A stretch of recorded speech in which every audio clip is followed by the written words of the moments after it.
नीलम Maithili channel का subscribe करबा के लेल लाल बटन का दबाओ आ तकर बाद घंटी पर क्लिक क के नव नव मैथिली गीतक आनंद उठाओ।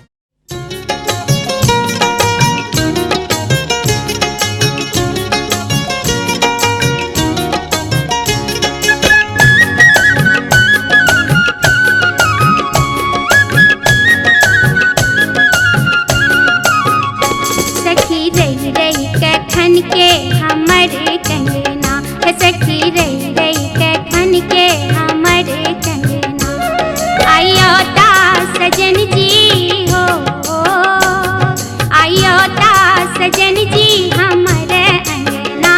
सखी रही रही के खन के हमारे कंगना सखी रही रही के खन के हमारे कंगना।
सजन जी